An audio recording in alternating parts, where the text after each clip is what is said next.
Welcome everybody to the show.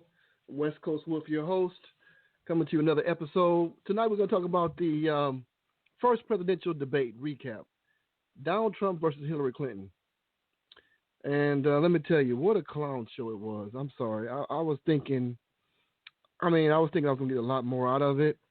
I would take a lot of notes and whatnot and tell you guys some great things, but forgive my French, but it was a shit show. I'm sorry. It was just a shit show. People going back and forth, debating stuff. It looked like two kids on a playground to me a little bit. People try to keep their appearances to be, showing that, they keep their posture and composure together. But in reality, in the beginning, it was pretty good. I'll admit it. In the beginning, about the first, I'll say, 20 minutes, it was some definitive things being said. Things made sense. But as the show went on, I see people start breaking down, and especially Donald Trump.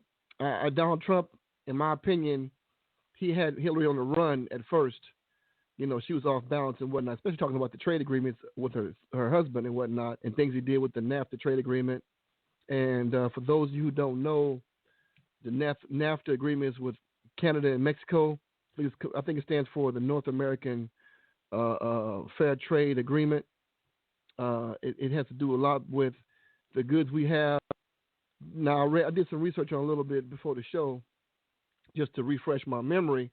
But for those who don't know, there's a lot of trade agreements being changing the game, okay?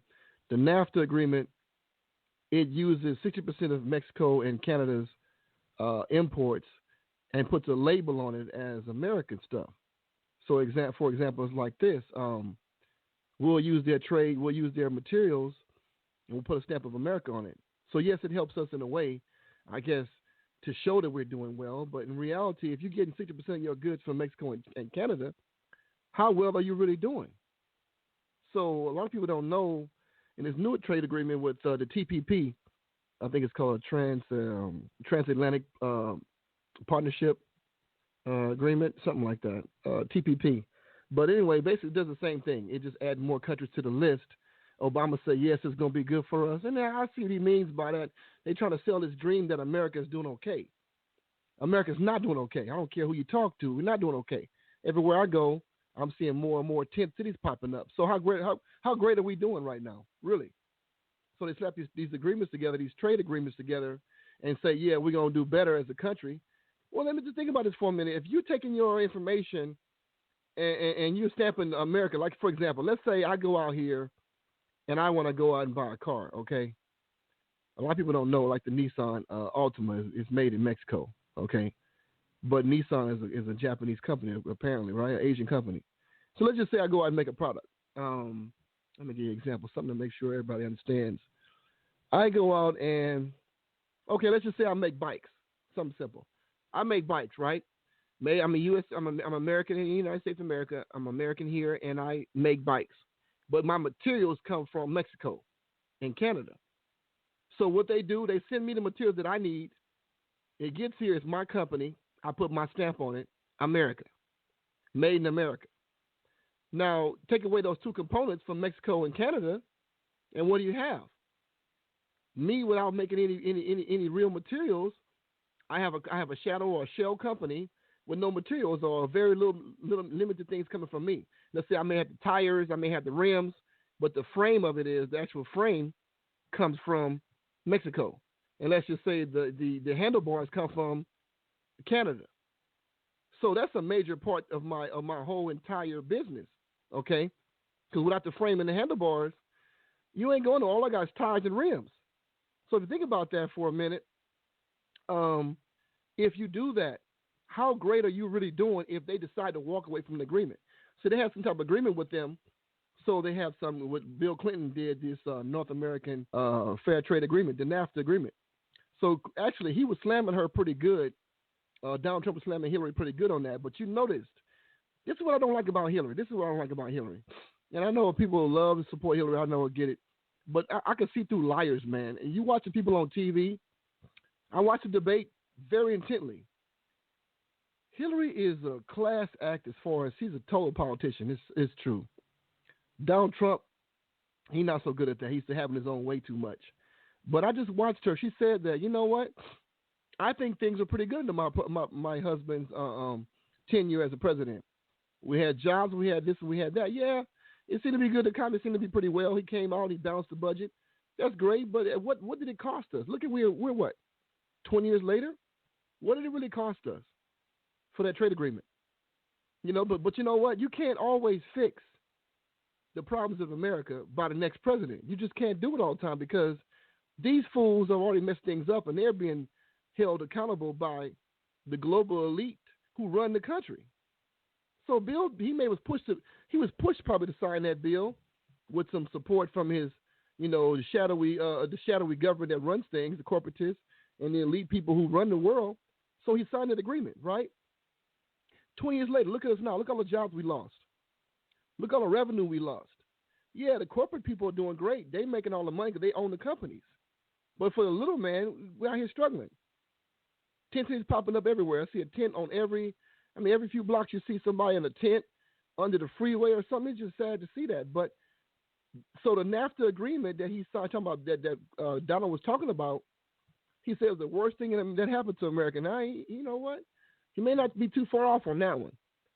Because if you can label something, put your name on something, and you didn't really have the materials to build that particular part, I mean, how great are you as a country? You got a great name, but the products you're getting, 60% of them come from another country? Let's just say they stop doing business with us one day. Then what are we going to do? So now this TPP agreement is on the table with some of the same thing. They add another country like Vietnam is in this one, I believe. Philippines in this one. You know, that's why I try to keep the president so happy because they know with them agreements we might go under because China is on everything. You see, everything we see happening right now is to fight China off. China is winning. China has backdoor deals and agreements with over 150 some other countries. So America's putting together this TPP pushed by Obama to make sure we still a little somewhat player in the game. But it's too late, family. It's too late. So that's one thing. So Donald Trump was winning on that part, okay? Hillary came back and started hitting him about how he dealing with women and relationship with women and how he treats Rosie O'Donnell. Rosie O'Donnell talking about she was a fat pig and she brought all it to the table. And he was kind of embarrassed. You could see in his face, he turned red. It was a real big problem for him. And I'm just saying to myself, you know what? She got a great point, but it turned into like a playground, like a bully, a pushing match. Like you get ready before you start a fight with somebody, you go around in circles, somebody starts pushing when you're young. And when you get grown, people just start firing on people. They don't wait. But the thing is, they were in the beginning, it had some substance to it. But this is the first time I would say that somebody brought up the issues with black people, how we're getting treated by the police and whatnot. Hillary did bring up that. I respected that part of it, but I think that's part because she wants that vote. I think it's part of she wants the black vote. I hate to say it, but you know what? Truth be told, Congress got to approve anything you do. Hillary says she can get through Congress. She can work with this, work with that. And you know what? They may work with her to some degree. But, family, we're so far down the pipe right now, it don't matter who wins this election. It really don't. I mean, I don't want to see Trump win, but I think he's going to win. I don't want to see him win because I know it's going to happen to black people at a faster rate. But a part of me wants it to happen anyway because I'm tired of seeing black folk with this nigga mentality where they just laying on their ass and not serious about their life. So I'm kind of divided with that, family. I mean, love me or hate me on that, but I'm kind of divided because I'm kind of like tired of living like this. I'm kind of like, you know what? I'm tired of feeling like I'm the smartest guy in the room or the most awake guy in the room. And I'm not talking about you guys. We all family. We on the same page. If you're on this call with us, you're on the same page with us. But aren't you tired of going places where you see just Negro just do dumb shit? It's just, I'm just sick of it because everybody's just freaking sleeping, dude. And it's going to take somebody to put some fire into their ass for them to wake up and do something different. So, I mean, I'm torn on this whole thing. The debate thing was interesting. The second one is going to be, I think maybe next week or something, but it's going to be a town hall type of debate. And I think town halls, Donald Trump plays better than town halls. But I do believe the elite want Hillary to win. So you'll always see that they play to Hillary's strengths. They ask probing questions for Donald Trump. And I have to say it is rigged. And he's a big old baby, but he's right on that. It is rigged. and they rigged for Hillary Clinton. I see that all day. They make all the questions to make it give him a hard time. But I'm not in defense of Donald Trump at all. Let me just get that clear. But I do see the plan. They want Hillary to win. Because if it was even Steven, they'd have brought up a whole lot about her past and as far as with her husband, they'd have got dirty with her. But that debate, Lester, the moderator, he didn't really ask no real hard questions to Hillary at all. Not really. So Donald Trump came a little unhinged. But it's his own fault, family. He don't prepare for nothing. And I tell my people all the time, listen, that's another point I want to bring up. Just a great segue. Family, we have to start reading as a people. We have to start reading the right books. Forget about them romance sisters. Forget about them romance novels and all. That ain't going to help you nothing. Forget about that stuff. Brothers, forget about this reading everything happening in the NFL and the NBA. Forget about that stuff. They ain't going to help you nothing. We facing some serious genocide problems. And if you ain't got your information game up, you see, we had this conference call once a week, right? Some make it, some don't make it, some get the recap. We probably got over 1,000 people audience, okay? Total on the internet, on live broadcast, and replay on YouTube. Matter of fact, follow us on YouTube with the Bay Area Black Community YouTube channel. If you know how to use YouTube, we have to have a discussion on that at some point. YouTube, you can find us, the Bay Area Black Community. Follow us on Twitter at Bay Area Black. Follow us on Facebook. The page is the Bay Area Black Community. Also, we have a private group. If you're a real person, we'll let you in that too eventually. So with that out the way, we have to start reading, family, because I'm gonna tell you something. If you're not contributing nothing to the call, if you're not contributing nothing to the movement, you're waiting for something to happen to you, or for you, or against you, or with you in mind. And the family, let me tell you something. The numbers is always against black people. Let's know that up front. When you are a waiting type of individual, there's 3 types of people in the world. Those who waiting for something to happen, those who ask what happened, and those who make shit happen. If you got to be one in a group. And I feel like our people, most of us, not our people, not people on this call, but most of our people, most people you know, I hate to say it, most of them is your family and friends, but most of them is waiting for some shit to happen. I hate to say it. They're just waiting. And in my experience in this country, as a black man, seasoned from the Southern hospitality, sarcastically, racism that I grew up with, being in the North now, seeing the differences, seeing in the South, they tell you to your face you a nigga. They had no problem with letting you know up front what you going to do about it. In the North, they're more, passive. They're more like, they do it with a velvet glove. They'll smile on your face and stab you in the back when you walk away. But the game is the same, family. So if you're looking at something and you in shark-infested waters, why the hell would you go out there with a damn wetsuit on looking like a damn seal? With chum and blood, stakes around your neck? Why would you try to swim out to the water with no type of protection whatsoever? But you know what? That sounds funny. That's just what our people do. We have to sit in the goddamn inner tube just floating in the water with a damn wetsuit on with sharks circling us. That's what we're doing. Because they hadn't thought this whole thing out about what kind of environment that we living in. You can't sleepwalk through the day. You got to be thinking actively what you're doing all the time. There's a few times in the last 3 months that I could be dead right now because I lost my temper on some white shit and I flashed and I could have been dead. I would have been dead. So I got to keep myself in the wraps all the time because there's just certain things I'm kind of really tired of, but I deal with things. I talk to myself more than I talk to you guys. I talk to me because I got to stop myself constantly really remembering, you know what? You're a black man in America. You're a strong black man in America. You ain't no house Negro. You got a certain amount of stature and confidence about yourself, so people are gonna be in fear of you. Not to mention that you're a big dude. So I got to remind myself that I might come across so strong sometimes. I got to tone myself down sometimes just to deal with these soft ass, weak ass people in the dominant society. It takes a lot. Let me tell you, it takes a lot of me. It takes a freaking lot. So you might feel the same way too. But for your peers, family, watch this debate. Donald Trump is a typical snobby, snot-nosed kid who used to having his way because he worth $1 billion or something on paper. And he just, on stage, it just shows that, like, I ain't got to prepare for this debate. I'm Donald freaking Trump. I'm worth over $1 billion. Hillary comes off a more poised politician, right? She's been doing this for a while. So she got at him a couple of times, and I'm just with you. Maybe you guys don't know this, but I'm going to tell you anyway. And just to show you how deep this game goes, Hillary Clinton, she actually researched a behavioral scientist, a behavioral specialist, so to speak, to find out how to get Donald Trump off his game. This is white folks at their best, family. If you think your society is not handpicked, handcrafted for you to fail, you are fooling yourself. You can still win with your people, but you got to come together. You cannot really win by yourself. People might think they can win. I just hate to see the Negro who got all the money. I don't need this movement. That's not for me. Whatever. Negro, please.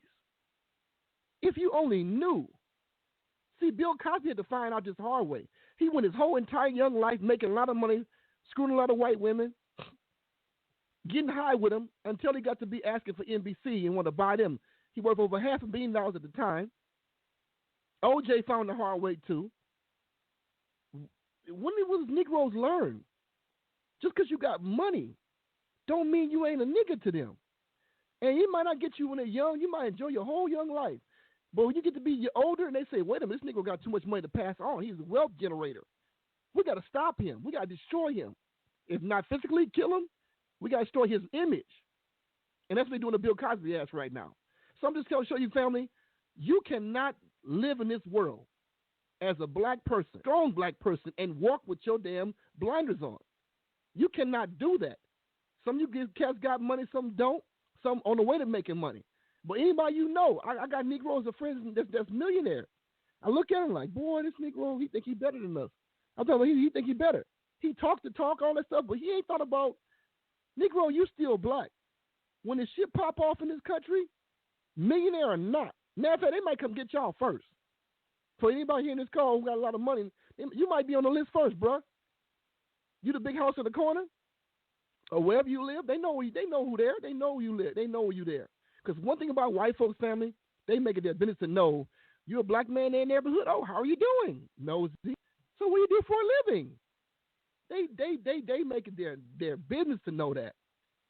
So it just kills me how many Negroes don't get this yet. It just kills me.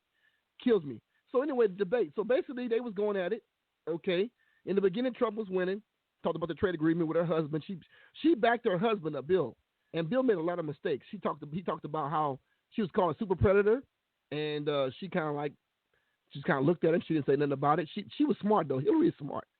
She didn't even comment on that, and nobody stayed on that. Now see, what I would have done, I would have stayed on that and made her comment on that.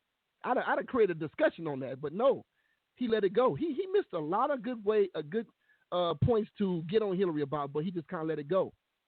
But then she started hitting him hard with the female thing, and she also brought about her plans to give women equal pay and equal rights to men and all that stuff. That's all good. You know what? I'm looking like this. This is bullshit. Hillary Clinton can openly talk about how much she can get women's rights going, and here Barack Obama couldn't even say the word black the whole time. And like it's just like he didn't say nothing for us whatsoever. But Hillary Clinton she can promote that, and women go back her. Black, white, Asian, whatever. But in reality, family, it ain't gonna never be equal rights. I'm sorry. If you're a woman in this broadcast, family, let me just tell you right now. Let me save you some time, okay? It ain't gonna happen. I don't care what they put on paper. Men will always run the world. Let's just get that straight. Feminists might listen to this call and might have an issue with it. Sorry, take issue with me. Deal with it. Men will always run the world because the end result is this. And this is what every real man knows this. Let me just see some stuff. Every real man knows this, okay? And I'm not being, so chauvinistic. I'm a realist. Every real man knows this. If you're not strong enough to take it, you ain't gonna keep it. So whatever you fight for rights on your job, being the boss of the hot sauce, and you great, you smart what you do. Like for example, in the female society, in the black community. A lot of our black women have left the black man to be a feminist, to be a leader of the community, it's all about black power now, black women power, and you don't need a man. Whoever bought into the ideology, I feel sorry for you. Because in the end result, you cannot fight white supremacy by yourself. You can get 1 million women together. You can fight only so long. Let me just tell you, family, I love you guys. But you will never beat a white man at that game. Let's just say a woman can take over a whole entire community, all women, with all children, strong women, Black Panthers, be whatever you want to be. But if white folks decide they want to take what you got, they coming. Ain't gonna be a damn you can do about it. Because that's just how we made. The lion's on the open pride. The male lions protect his flock and to procreate. That's his job. The lionesses, they hunt, they work hard to get things together. He makes sure they keep it. He makes sure the progeny, he makes sure the family line continues on. That's not going to change, family. That's not going to change. And in the real world, for people who understand real things, they know this ain't going to change. And I support women doing things and being strong and getting jobs and good pay and all that stuff like everybody else. But I know white folks. They ain't going to never let that happen. When they started letting white women vote in the 20s, I knew the jig was up because they're going to start doing something different. Whenever they give us the rights we thought we wanted all this time fighting for, they change the game, family. You cannot be white supremacy by playing the rules because they don't go by the rules. How you going to be the dude in the fight if you can't stab, you can't punch him in the throat, you can't kick him in the balls, you can't poke him in the eye, you can't choke him, but everything you talking about you can't do by the rules, he doing it to you. How you gonna win? Let somebody try to fight me with their hands behind their back. And with rules, they can't bite, they can't scratch, they can't kick in the balls. And think about it, man, I will destroy you. It's just like, but that's what black folks is doing. We playing by the rules, but we never gonna get to where we gotta go. And I'm tired of seeing people. I'm getting older myself. I'm not gonna spend my time. Let me tell you something, family. And I advise you too on this call. Everybody listen to my voice on YouTube. Comment in the YouTube comments on this broadcast live. Let me just tell you something right now. It'll be foolish for you, entire life, thinking you're going to get more than 10% of black people to follow you. It'd be real foolish for you to think you're going to spend your whole entire life thinking that black folks over 10%, over 5% going to follow you in a movement. I had to come to a realization like that. Because I know there's too many black folks in our community at this point, family, they ain't dealing with their own shit. They can't deal with community shit, they ain't deal with themselves. You cannot build a community when you're dysfunctional yourself. You cannot. It will never happen. You cannot build with dysfunctional people who don't have a collective agreement to do so. You gotta have a certain understanding. They call it black codes. You have a code of conduct that's got to be followed. See, in religion, in church, everybody knows. They go to church, they have to act a certain way. Now, some don't always act that way, but they know that the pressure and the understanding is there. You know, it's supposed to be respectful. You ain't supposed to curse in the church. You ain't supposed to be blasphemous. You ain't supposed to do, fight in the church. Some people do that stuff, but we know collectively as a group, things have to be done in the church, right? We all know that. But the problem is, outside of church, a lot of black folks lose their damn mind. They don't know how to act with each other. I mean, it's people, I deal with some people all the time that I had to stop, I had to leave them alone because if I got to deal with you every time we got to get into a situation on some stupid stuff, then I know I can't build with you. I can't build nothing with you. We got to fight. We fighting 85% of the time. How am I going to build with you? You fighting on this stuff right here, and I'm trying to build a community. I'm trying to build an effort to collect and put our money together, and I can't work with you because we can't get past this little problem right here because you got a problem with it. You're dysfunctional, and I can't work with you. But unfortunately, white supremacy has been winning so long, you got 3 generations of people on the street, family, 3 generations of people on the street that's got some kind of problems. That's why I said you got to deal with the right people who got to be on the same page. You got to have a collective focus on what you're trying to get accomplished. Me and my friends right now, my closest friends, I love them. We've all had disagreements, all of them. But we're still friends. Why? Because we're grown, we're mature men. We'll eventually get over the shit we had a problem with. We'll get over it. I'm mature enough to understand if I'm wrong or if not, we talk it out. We ain't fighting physically. You know what I'm saying? So it's like if you can't get over disagreement with your friends because they're not mature enough to hash it out and move on as a group together, then you'll never build with those people. And hey, right now, people in your family is like that right now in your family, and you can't do nothing with them. Everybody has a paycheck, family. If you still got a job, you work it. But you can't work with everybody. I watched the debate, the president's debate. This debate showed me a lot about what's going on for our country next 2017. Either one of them is a problem. I'm like, Hillary is crooked. I'm sorry. Deal with it. She is crooked. I'm watching her lie and try to be presidential on stage to sell that dream. Trump is openly crooked, but he don't know it because he's a billionaire. He ain't had to answer to nobody, so he don't know how dumb he looks sometimes. Talking about, and Hillary, she hit him on this point. She said that, you know what? Donald Trump was hoping the crash happened. He said he's going to make a lot of money from it. He said, that's good business, called good business. Yes, it is good business for people who make a lot of money. It's called capitalism. You capitalize on the mistakes of other people. Yes, I agree with you on that part. But as a country, let's fall back on the country. As a country, who's going to be affected in that situation? The lowest of the low. That'd be black folks. That'd be poor Indians. That'd be poor Hispanic people. Those ones will suffer from that. But even those poor groups, the Hispanic group, they won't do as bad as we will. You know why? They have a certain amount of unity that we don't have. Slavery took that unity from us, family. And I tell you right now, if I tell you anything else, family, on this call, anytime you hear me in life, anytime you hear anybody talk about community or anything collectively, let me tell you something that everybody has to understand is one concept. If you got people that you're close to in your group, in your business, you're trying to build with, and they don't have a sense of kinship for you, for your people, it's not going to work for black people. It's not. That is the single problem that we have, the slave mindset. It's not our money. Even if we all got shut down and we only had minimum wage jobs, we can still do it. The Mexicans doing it right now because they don't have a kinship problem, family. I can't get people to understand that. Our problem is white supremacy, yes. They built a system that's killing us. But you know what? Let's take away the system right now. The game been going so long, family, it will take about 2 generations for us to get rid of the shit we got in us right now as a group, as a people. So 2030, it might take 3. Let's say 30 years from now, erase the system, white supremacy, erase the white supremacists that's killing us in the street and whatnot, erase all them problems. 30 years have passed by before we get shit together again. You know why? Because the remnants of slavery and mindset of hating your own people is still in the people who make decisions. The people who are older, from like, I don't know, 65, 70 to like 30 to like 20, they still have that feeling because the culture has taught that so much. So that's what I said. That's why I decided to do this one. We got to pick a few people to work with. And the hope is this, family. If you got a collective going, you got to hope that people in your group see that it's working for them to join you. Because what people don't do in our community, like for businesses, we wait 2 years before we support a business really strong. We want to see if it's going to fail or not. That's the wrong way to do it. You don't let it fail. You start at the beginning. That's why they fail, because they don't get the support from your ass.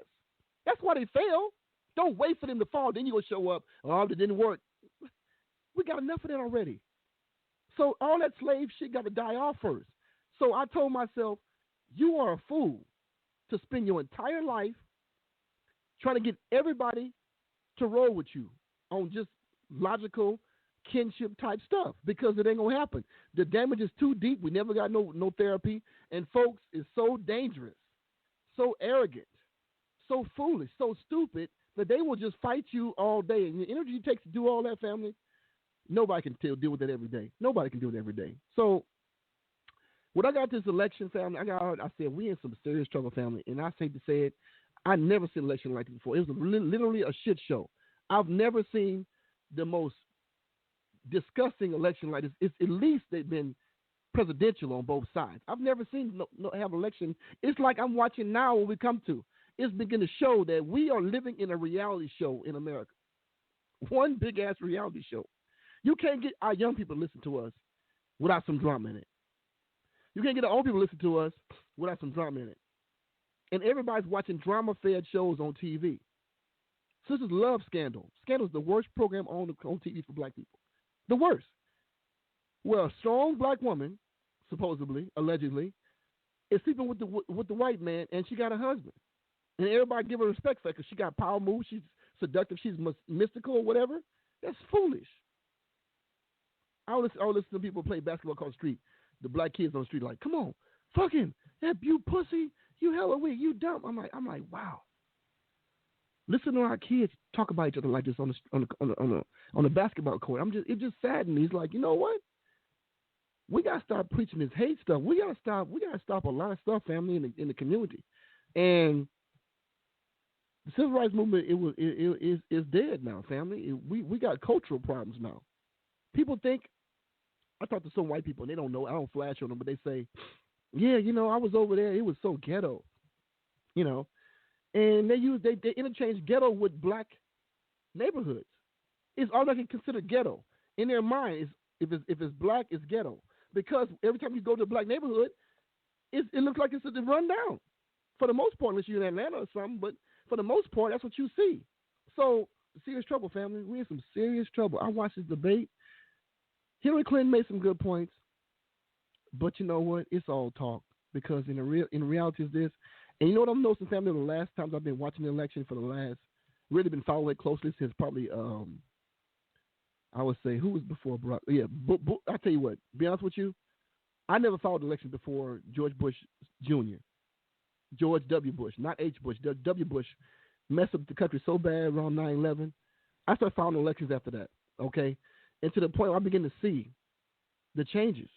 And I remember back when Jimmy Carter was running for office. I remember back when Ronald Reagan was president. I remember back in those days. And I'm looking at the things now, looking at the debates now. I'm like, wow, we have really went down the hole, family. And it's sad. It's scary. It's scary for me because I'm scared for my people because I know my people are sleepwalking.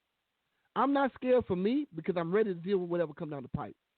I'm ready as I'm going to ever be mentally, maybe not physically or maybe not financially not ready. Who knows? But mentally I'm ready. But my people, it's like I told my friend the other day, listen, either one gets elected, we go into a crisis. We go into a world war, family. That's a given.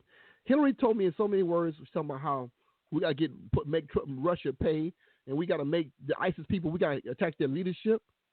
All the things they're talking about attacking leadership, that's what they did to black folk. They killed all our leadership off. But the difference between black folks and these Middle Eastern people and the ISIS people, they never got brainwashed like we did as a group.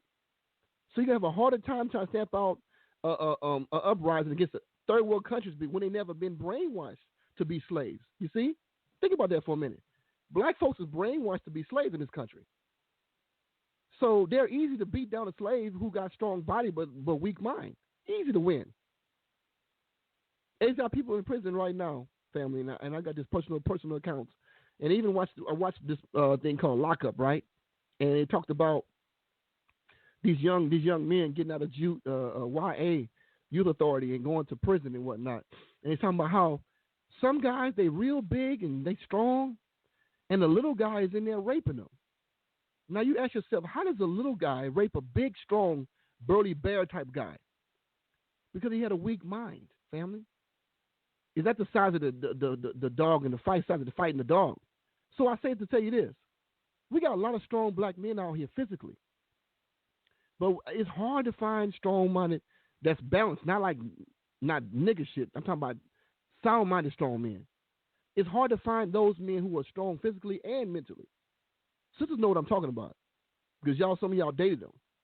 But you know what? It's like that's what we're dealing with right now. We're dealing with a bunch of strong physical men, but mentally children. And this is what we face in families. Like I just get so angry going around the street today dealing with these foreign people all day long. It's just getting on my nerves. But I'm looking around. It's like, you know what? Every other race family, think about a relay race, like Dr. Boise Walker talking about a relay race. We have a race to win. Okay, he said that we're running a race, and if you think you're going to win the race, you'll run. But if you a sprint, you know we so far behind, 228 years behind in wealth. A lot of us not running no more, right? Think about this though, family. Think about you getting ready for a race for your life. I mean, a sprint. So that'd be let's say a 200 meter dash, a little bit more than 100 meter dash, 200 meter dash sprint, right? And you black folks is lined up with all races of the nation. You got Pakistans, you got Indians, you got Chinese, you got South Koreans, you got Vietnamese, you got white people from Germany, France, Italy, you name it, right? All those races. Think about, imagine yourself on a relay race in the Olympics. All those races are lined up. Everybody's stretching. They got the best running shoes on. They're in great shape. Then you got the black people over here. We walk around the goddamn field with house shoes on and jogging pants. And pajamas on. Walking around with our rolls in our hair, out of shape, not even stretching, and got our house shoes on. That's how I feel. That's how I feel about people right now. We got our damn house shoes on when we in a race where people getting ready to run for their life. And black folks, most of us, is got their house shoes on with some pajama pants on with rollers walking around the field like, what y'all doing? What you guys, why you guys stretching getting ready to, what you guys getting ready for? It kills me. So I'm just telling you, family, don't waste your time trying to get in. That's why I said at the beginning I started doing these calls in March. I said, sort your circle. Because if your circle is not producing conscious black thought, and I ain't talking about when African colors, I'm talking about conscious thought about what we're going to do, how we get things done, we're going to find other people. If your circle's not doing that, family, let them go. Love them from a distance. Let them go. They're going to just slow you down. See, I think, family, that like people like Donald Trump, I'm pretty sure Donald Trump does not spend a lot of time with people who don't make a lot of money. Pretty sure of that. There's a reason for that. Hillary talked about, having the millionaires play their fair share and the people, she's wealthy herself. Talking about the wealthy paying their fair share. She's wealthy too. Don't let it get it twisted. But my point is this. Family, you like me thought rich people was all snobby, right? After dealing with rich people for a while and learn different things about them, they're not all of them are snobby. You know what it is? Why they don't deal with you? They feel like you on a different level mind-wise. Your mindset's not right. Your mindset couldn't handle things that they know how to do. And either two things. They don't want to teach you because you're a black you're a black person and they don't want to help black people do it. Or number two, they figure your mindset will not be changed enough. You got too much of a different mindset for them to waste time talking to you about certain things. So yeah, they come off snobby, all of them. But you know what? It's not always snobbiness. They see things in the way you move, the way you think, the way you talk. And this guy told me today, I was talking to a millionaire. He said, you get up and do this or whatever, you work your job, you do this, what time you do this, and then you do that? You know what? I work for myself. Oh, he said, you know what? Young man, I can tell. He said, you're going to make it. You're going to do something. I can tell. The discipline you show in doing what you do without having a boss, without having somebody wake you up and do something, you get up and do this every day. He said, I can tell. He looked at me, Indian guy. I could tell you're going to be somebody in life. You're a very intelligent young man, and you keep up the good work. He talked to me about stocks for a minute. We talked about, and this funny thing I want to tell y'all this. Family, he told me something about stocks. He's teaching his 16-year-old son how to play the stock market right now. I'm like, wow. We had a good talk. He said, you know what? This is what you do. You get in the stock market. He said you spend about $200 a month. He said don't go all the way in and spend all your money. Just pace it out, piece by piece. Invest for the long term. And family, let me tell you something. That's just what Boise Watkins was saying about what he was saying at the event you guys missed. A lot of you guys missed that event. A couple of you guys was there. But he said the same thing, and I said to myself, Boise Watkins know what the hell he's talking about. Because a millionaire just told me that, and I saw where he lived, okay? He told me the same thing. I said, damn. But see, I'm a listener. See, I do well. I listen to people who know more different subjects than me. I don't matter where you come from. I'm always learning. You can never think you know more than everybody else around you. Somebody always can teach you something. Remember that. I learned from old people so much in my life because with age comes wisdom a lot of the times. Even wisdom in the most uncanny places. You might meet a drunk. Might show you something that you never thought he could. Always be ready to listen, family. So watch the debate. I watched the debate and I said, damn, we in some serious trouble. So here's what I'm going to do. After November 8th is the election, family. And I encourage everybody to get your votes together, put money in the process. You might not like either candidate, that's fine, but you need to vote for the other candidates too, because there's a lot of stuff going on that's changing everything. Going to affect me and you and everybody else. But after the election, November 9th, I told myself, when November 9th show up and I decide who's winning, I'm going to do this if Trump wins. I'm going to do that if Hillary wins. Now, I don't go into detail all about what that is, but I have an agenda for myself. What I'm going to do based on who wins the election, because I have 3 months, it'll be a month and a half before the person gets in the office and have full power. But even before that, there's certain things I'm doing, prepping myself. Even before that, things I'm going to do and put in place before it gets to that point. Because a lot of things are happening this year on this side. I got to get ready for that. And like I said, the second week of January, the new president gets full power to the White House with nuclear codes and everything else. So I'm going to just tell you right now, family, if you own the Medicare, the Medicaid, Obamacare, I'm going to just give you this tidbit. Go get checked out, get all your shit taken care of, because if Trump gets in office in January, he's going to roll that shit back. So if you're on Medicare, Medicaid, got the Obamacare stuff, you got some teeth need to be fixed, get them fixed. You got some heart problems, get it checked out. You got some feet problems, get it checked out. You got some whatever problem you got, get it checked out on this side of things, family, because ain't no guarantees next year. Take for granted if you want to, because what I'm seeing next year, visionary that I am, things gonna forever change for us next year. And you just better be ready, family. So I'm opening the lines up. You guys watch the debate and give me some feedback on what you thought about the debate, and I'll hear your comments. And I'm gonna stop talking for a minute right now. If anybody raise your hand, press 1 in the queue, press 1 on your phone, and you can ask a question or comment on the debate. What you got from it, we can discuss it. But if not, I'll go a little bit longer because I'm gonna cut it short. Now, okay, I see somebody. All right, let's see. Last digit to the phone is 2697. Welcome to the show. You live, West Coast Wolf. Okay, what's up, brother? Talk to me. Sean, what's going on, man? I'm sitting here with my partner Dave. Man. We was just talking and contemplating on some of the things that these two are some real characters. I mean, Trump and Hillary. I mean, it's just bad, and then it's worse. And so I really don't know what to say about it, but I did want to comment and say a couple things about Trump and this guy. You know, we really have to be on our P's and Q's. We have to really pay attention to what he's saying, because this guy, when he gets in office, and I want to thank you too for saying that about the health care. He gets in office, health care, it's over. It's over. Man, and it's just so amazing that people are just sitting there, their head is up in a cloud somewhere, and they don't see these things, you know. Sleep. Man. Anyway, I got my partner Dave. You met Dave. What's up, brother Sean? He wanted to make a couple. How you doing, brother? Oh, it's good, man. You know what I'm saying? I really appreciate you waking me up, man. You know what I'm saying? Me shaking the bushes and put some fire up under me, you know. For real. I appreciate it, bro. Doing my part, yes, man. I'm trying to do my part. You feel me?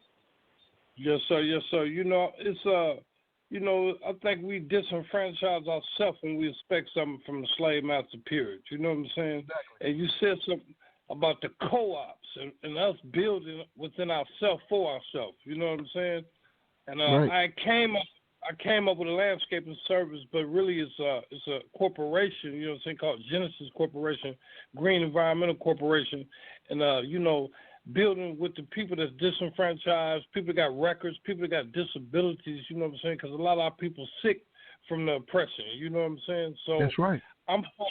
I'm focused on showing how we can be good neighbors in the hood and build up the neighborhood, because this gentrification, I'm looking at Richmond. They building barns. They bringing in coolers, and they building farms. You know what I'm saying? They came from Minnesota. That's what he's talking about. They coming from Idaho, and they done took over Richmond, California, where I grew up, man. And it's like, wow. You know what I'm saying? And we need to get in on some of this clean energy. Like Van Jones said, he worked for Ella Baker Center for Human Rights. He wrote a book called Green for All. You know what I'm saying? And we need to get in there and build up our community gardening. You know what I'm saying? They talking about the soda tax and all that. You know what I'm saying? The health, all people got diabetes and stuff, man. We need to, you know what I'm saying, get on the nutrition side of things, the solar panel, the clean energy. You know what I'm saying? All the brothers that push shopping carts and recycle, man, we need to learn how to, like, I see the Coliseum flea market, man. Them people over there getting money, man. They hustling. We need to take these brothers that's disabled on SSI and everything and get some co-op housing and get some co-op businesses. Like I came up with the crew, consignment, resale, entrepreneur workers. We could get a bunch of merchandise from corporations, Salvation Army, Goodwill, different stuff, public auctions, storage auctions, and get the OGs, man, stuff to sell at the flea market and teach them how to get some economic base, man. And then we could, like you say, even if you get minimum wage, man, we all put our minimum wage together, man, we could own a home. That's what I'm talking about. That's what I'm talking about. Yeah. For real, man. You know, they doing that right now, bro. I'm going to tell you something for people who got family, who got kids in school and whatnot. Like Dr. Umar said, I had to say it. Those charter schools they build in the hood, those ain't for you. See, everybody they promoting, talking about how they bringing the schools are coming up. It's getting better to live here. Yeah, bro. Check this out though. That ain't for you. They know you're on your way out. As soon as your grandma died, your grandpa died, as soon as your mama lose her job and have to sell the house and move out of the area, they know them schools gonna be there for them white kids coming in here right now. They're not for you. It's for the white, Indian, and Asian kids coming through here.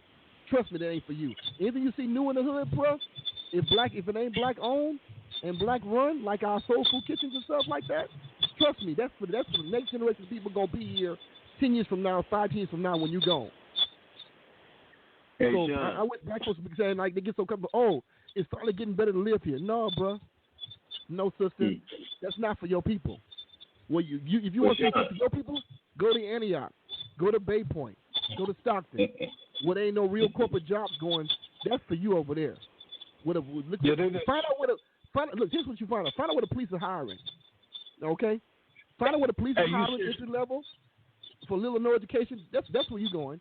Find out where the police is hiring, and you'll know where the black folks they preparing for the black folks. Where the police at. Sean, they switched it out. You know what I'm saying? They done pushed all the brothers and stuff from Frisco and all the projects in Hunters Point and Fillmore and the Banneker homes and all the projects, you know what I'm saying? I mean, the Fillmore was beautiful with jazz and we had nice communities, and now they just pushed everybody to Antioch, Martinez, and Pittsburgh where there ain't no jobs. Ain't no damn jobs. They got to commute. What's going to happen when things fester to the point that people can't get work? It's going to be more crime, more killing, and more prostitution. That's it. Yeah. Ain't nothing left to do. You know what, Sean? You know what's immediate right now? What's immediate right now? They talking about it on the news. If an earthquake jumps off, it's going to be all bad for black people. They're going to be looking out for their own people. They're not going to be, and people who don't have no stockpiles of no water or food or anything, they're going to be just ass out. I tell people all the time, bro, this is not a game. I'm glad you brought that up, CJ. They said it's earthquake watch for the next week, I believe, because they said the platelets got moved near the San Andreas fault line, right? I heard on the news. They said for the next until October 6th or 7th, something like that, we on earthquake watch. And here's the killing part. Black, this is why I'm naive how people are. You think that they're going to come and service you if something bad happened when they white folks is moved out of the area? You the last one to get out. They're going to leave you out to the die. Just like New Orleans. Like they left them people on the rooftop. It's going to be the same thing all over again. People ain't seeing it. They're not seeing it until it's too late. What, we can go knock door to door in any place like Antioch with black folks, Pittsburgh. I guarantee none of them cats got no kind of food last them over a week. Guaranteed. What they'll do is you start fighting and burning shit again. That's what they'll do. They come on the military vehicles. I've seen them. They got them already. Block off the major highway exits to your little town in Antioch, Bay Point, Pittsburgh, and shut it down for about 5 or 6 days. People who diabetics, people who need oxygen, people who need immediate health care ain't gonna get it. They're gonna die in their house. That's what they're gonna do. That's what they're gonna do. So black folks, we got to defend ourselves. Hey, you said something, man. You kind of woke my game up on my third eye, man. They got these railroads and they got these railways with these contaminated containers of fuel and stuff in certain places they've been talking about, right? And that's kind of like not a coincidence, you know what I'm saying? I mean, they storing Chevron. You got Chevron right here in the ghetto, you know what I'm saying? Be like Port Costa again, man, you know what I'm saying? They make it where we got the worst place to stay. They trying to kill us off on the low, man. It's like we can walk around. Listen, white folks. Even the white folks is not hardcore racist. They all know they get benefits. We know they get benefits from this stuff. They're not gonna speak out against their people because they winning. But let a Rodney King pop off out here with it. Black folks taking white folks out of their car, beating them to death like they did back in Rodney King stuff. Then white folks get concerned. They be on Facebook, be on fire. Oh my God, we gotta get ready. Yeah, but black folks getting killed. Y'all ain't saying nothing. It's all good.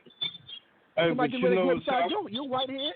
Then you got a problem with everything. All of a sudden, it's a cold red. Shit. Yes, sir. Hey, man, brother, I just want to commend you, man, and put you on my prayer list, man, because you know what I'm saying. I believe you, brother. The Holy Spirit is using you, man. You know what I'm saying, man? I want you to be encouraged, man. You know what I'm saying, me, for being active, man, and standing on your feet, man, and making the. Jesus was a revolutionary, man. He got up and went to the people and took it to them, man. And that's what you're doing, man. You know what I'm saying, me? And keep pushing, man, and keep coming with a platform with a plan to help somebody, man, and help your people, man. You're doing the right thing, brother. I appreciate you, brother. I'm glad you said that, my brother. I appreciate you. Really do. Let me see what else I got something to say here. Yeah, I appreciate y'all. I really do, man, because, you know, sometimes you feel like you out here by yourself, you know. I go to a lot of meetings, bro, but I think, I'm going to be honest with you, man, I'm not afraid to speak the truth, bro. I mean, I've been holding back a lot of years. And let me tell you something, I ain't afraid to speak the truth because truth is truth. It's what it is, man, because I go to these meetings and people be talking about this yin and yang, man. They so focused on, you know, being number one dog that they ain't doing nothing about it. I'm like, if you got a power to move people, if you got that kind of influence on people, move them in the right direction, man. Move them in the right direction.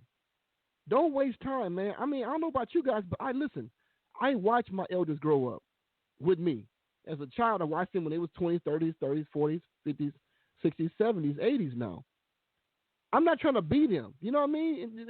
Respectfully, I'm not trying to be that old guy talking about what we should have done. You know, we can do something now, family. Think about yourself, family. You're going to be only this age one time. If you ain't nobody 25, you know young people like that on the phone yet. But if you're 35 right now, family, think about this. If you're 35 right now, let's just call, you know you're not going to be 35 next year. You're never going to be 35 again. This thing, what called life, goes one way, family. One way. So you want to look back as a senior citizen and think about what you should have done right now? Let me tell you what I know. I'm a technology background, okay? They're building AI now. It's called artificial intelligence, okay? I've watched them in literally the last 15, 20 years.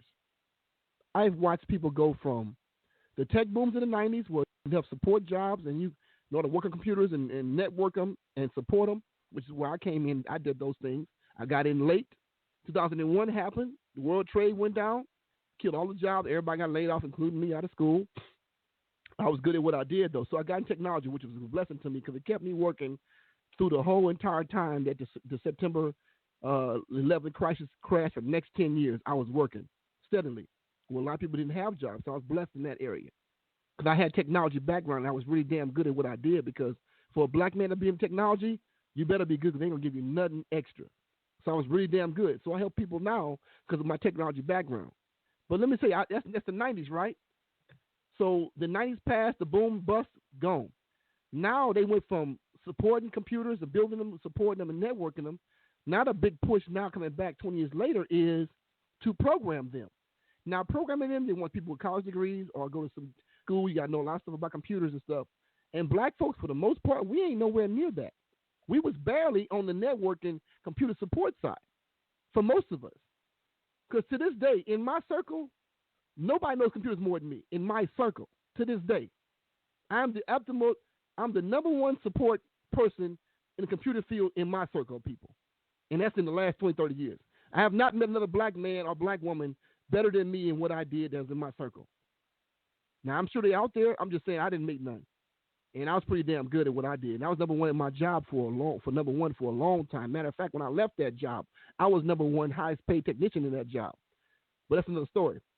But my point is this. At that point, we could jump in, right? A little education, a little studying, you can get in. Now they're doing programming, right? You got the programming code where you create websites and you create programs, the apps for the phones and all that stuff now. That's the new generation now. You see the influx of these millennials, 84 million strong, biggest group pushing the whole movement right now. Computer technology, right? They're doing that now. But here's tell you where they're going now for the next 10 years. They're going to AI, artificial intelligence.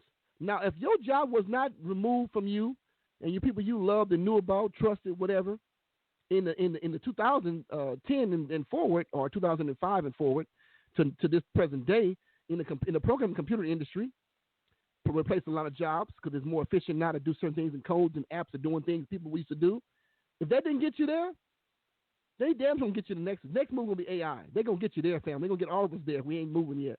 Because AI, artificial intelligence, that comes into what they call autonomous cars. Cars that don't have a driver. That comes with a robotics who are doing things that people used to do. They're going to be doing everything but carpentry and building things, but they got machines to do so many things that can just wipe out tens of thousands of jobs. When they had a whole assembly line full of doing stuff, they got robots doing now. So I'm just telling you, family, where you going in 10 years? Where you going, family? Are you going to be retirement with a good pension in 10 years? Because if you're not going to have a good pension in 10 years and not retired in 10 years, then guess what? You are obsolete. I'm just giving you the projection already. If you don't already have it, I'm giving you a projection right now. In 10 years' time, if you're not an AI, if you're not a man with a trade, if you ain't somebody, a public speaker who makes money with his mouthpiece, if you're not in sales or marketing, the rest of the blue-collar and low-level jobs are going away. Push buttons on McDonald's, and they got push buttons on McDonald's and Taco Bell and all that stuff now, and the Mexicans all over that. So where we going to be, family? If you got kids, your child got some dumbass degree taking at school and college. I'm sorry to tell you, it's dumb if you ain't in this. If you're not in a trade that's marketable for the future, they have just a big-ass degree with a big-ass loan to pay back that you can't afford, and neither can they. Because student loans they want to be paid back 6 months after you get out, whether you got a job or not. So where we going, family? Now, we can still make it. Here's the good news. We can still make it as a collective. We put our money together right now. But here's one thing. Can't nobody push you off the land if you own the land. Can't nobody push you off the and stop you from building and making money if you're a builder or tradesman, plumber, carpenter, electrician, technician of some kind, computer shit. So, but if you is just a salesman, you a mediocre salesman, if you a mediocre marketer, you ain't going to have a job. If you want to work the internet, if you can't get on Facebook, you can't get on YouTube, if you don't do them simple things like that, family, you ain't going to have a job. They won't even hire you. You're already black. For a black person to get a job, your name can't be sound like LaQuisha or something like that to get your interview. You get an interview for some reason. You know somebody who knows somebody, get you in. Sit down with them 15 minutes. If you can't talk with them, you're going to lose that job too. So I'm just saying, family, what are you doing? You think Scandal and Empire on TV is more important in your future? It's not. You should be reading something. Right now, I picked up some things on home-based business today, and I picked on investing in the market today. Something I'm gonna read cover to cover of magazines. I'm always reading stuff, always investigating stuff because I know nobody cares about me. Nobody cares about you neither. We black folks, family. We black folks. Deal with it. Nobody cares about you. They can talk that talk and smile in an interview. When you go, they got 15 Asians, 6 Pakistanis, and 25 Indians waiting for their job that you just try to go. And guess what? At this point in time, look around. They folks is already in the job of management. So who they gonna want to hire? Somebody look like them or somebody look like you first? You gotta be the first few cats gotta be in car accident, illiterate, just bad attitude, stank, whatever, before you get to the point, well, okay, let's get the black person to try. Let's see what they're doing. That's how bad it is for us right now. We so far last in line. If you ain't amazing at what you do, and you're not a hustler like most of my people that are close to me, we hustle every day. If you ain't a hustler, and you ain't got no damn trade skills, you ain't got no hustle, your parents, let me just be honest with you, your parents' chances are great. You outlive your parents. That's just what it is. That's the circle of life. And if you outlive your parents' family and you ain't got no skill set, mama and daddy cannot take care of you forever. You better have a skill set. A degree, that's not a skill set. That's a degree. Yes, it may get you an interview, but you gotta have a skill set marketable to the economy. If you don't have that, you are fooling yourself. You're gonna be ashamed for your kids to come home and tell you one day, my own parents can't afford nothing. I gotta take care of them. I'm just telling you, family, what's coming. So, but the debate was a show, and it was just a waste of time, to be honest with you. But it just emboldened me, family, to say, you know what, I gotta step my game up 200%. Because if one of these clowns get in office, which they're gonna get in office, we in some serious trouble. And my people they got house shoes. Like I said, we on a racetrack. Everybody's stretching and in good shape. We walking around eating donuts and hamburgers and in our house shoes and pajamas on the racetrack, Other races is getting ready to hit that. They hitting that mark. We walk around with flip flops on, talking about what time is Scandal coming on, what time is America's Top coming on TV after I get off work. Can't wait to get home and do this. We go. Guess what? You get to the point where you can't afford your weed problem. You can't even afford your weed, afford your internet bill, your cable bill to watch your shows. You can't even afford a room. Man, you gonna get serious then. But it's gonna be too late. You have to do what everybody's doing. Hustling illegally. There ain't nothing gonna be left. I tell people all the time, nobody want to talk about it, but when you lose your parents, grandparents, whoever holding you down, when they go, you better have a plan. I don't care what kind of grace you got right now. Nothing lasts forever, and I always knew that.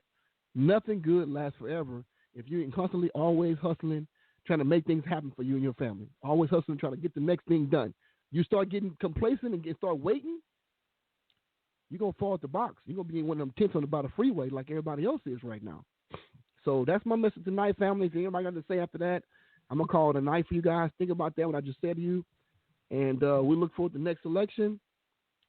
And I'll give you a couple more seconds. Anybody want to say something before I hang it up for the night? Press 1 in the queue. I'll give you a few seconds to think about it. I'm looking. If not, I'm going to call it a day, family. And I wish you... Oh, hold on. We got somebody. Wait a minute. Last digits to the phone is 4906. Welcome to the show, West Coast Wood. What's your name? Where you calling from? Hey, this is Yolanda. I just wanted to tell you, good show. Yolanda, my sister. How you doing, sis? You on the train? I'm doing great. Yeah. Good show. I usually don't get to chime in, but let me say this about Antioch, because I heard y'all not giving us no love. Let me say this. Antioch downtown, the business area. Okay, here's the deal. It's a lot of white people that own a lot of property down there, and Antioch's downtown didn't turn around like they thought. So it's now turning into black business. There is a black family center where you can go pee-wee golf and all of that. Black owned. Southern Cafe has just come out. Yeah, black owned. Southern Cafe has just come out here. They do jazz on Sunday nights, and their little restaurant is nice because it used to be a sports bar. 10 screens, everything. Black beauty supply. Black yoga. They coming out here because it's cheap to do a business in Antioch. So all of you who are trying to do a business, consider Antioch. It's diverse. Not a lot going on in terms of that, but the property is reasonable, and I believe they're going to turn it around. Seriously, because they're coming down here. I tell you what. So again, if you have a family, family and kids, and you do pee-wee golf and all that, that's black-owned now. We've been out here since 99, me and my husband. So Southern Cafe, check him out. He's in Oakland, but his spot out here, because the white boys built it as a sports bar that never turned around. It's fabulous. We're having my mother 80th birthday party out here. So just consider it's very quiet in terms of black businesses building up in downtown Antioch. I tell you what, my sister, that's good to know. And guess what? I'm actually going to a meeting tomorrow at that restaurant. It's a meeting tomorrow morning I'm going to. Black Wall Street meeting with some people down there. But here's my thing with that. That's great. We have to build where we are. But here's the problem with that. If they decide to do something nefarious to our community, they're going to just block us all off out there, and then we're going to have some serious problems. So we better get ready on a couple fronts. I'm glad to see they're making some moves. Everett Jones is coming out here, too. They just got approved. Their spot is going to be really nice. Yeah, their spot is going to be really nice, regardless of what you think of their barbecue. Their spot is going to be really nice. I know, right? They might be on the call. Somebody might hit us. I ain't going to say nothing about Everett Jones barbecue. We don't want no bombs. But anyway, they got a nice little spot because the place where they're going to be was a really nice restaurant. Mm-hmm. And I don't know if you know Lynn Turner Construction. They're actually got the bid to help them build that out. So that's the Lowe Brothers. You know, that's so good. Again, exactly. That's good. That's real anyway, good. I'm glad to hear that. I wanted you to know I was listening. Oh, I appreciate you, sister. I ain't forgot about you. I know you be working and hustling. But you know what? That's good because I'm coming out there tomorrow. I'm going to look around, but I'm still quite worried about the environment, the isolation part of it. I'm still pretty worried about it. But I'm glad we're making something happen out there because we all can't commute back to the Bay Area to go to work. Exactly, we can't. but I'll be there tomorrow morning and check it out. I'm gonna give y'all an update. I'm gonna check it out thoroughly. Okay. I met the owner. Matter of fact, I met the owner last week. I went to the one out here, Southern Cafe, the one out here on MacArthur, which is really nice. And they told me they have a sports bar down there. Matter of fact, there's two sisters that cooks. So one of them is in Oakland and one is in Antioch. So I'm gonna meet that half tomorrow. So that's what's up, sis. Y'all better step up. Y'all better stack some stuff up too. If you know what I'm saying. You better get your game up on some supplies though. I mean, it's cool right now, but we'll see. We'll see how things go. Okay. After this next election. All right, my sister. Appreciate you calling in. Appreciate you. That's my sister Yolanda, man. She doing her thing. She hustling. She live out in Antioch. A couple of cats out that way. But yeah, man. I hope they doing well. I'm gonna check it out. I'm gonna give y'all an update tomorrow. I'm going out there to see what's up. But at the same time, family, y'all better have supplies because it's too easy to isolate black folks when we all in the same area. And they look to give us no support if something go down in this country. I just worry about my people out there because it's real hot out there. I hope we got some fresh water supplies out there. I hope they got that too. But that's it for tonight, family. Love you guys, man. Be safe out there. Think about what I said. Sort your circle. Grab somebody that's on the level. I want to learn something new because we talk about a lot of stuff. Check us out on YouTube, all the broadcasts on YouTube as well. And you guys can follow us and get caught up what you're missing. Okay? Love you guys. Have a good night. Coach Wolf out.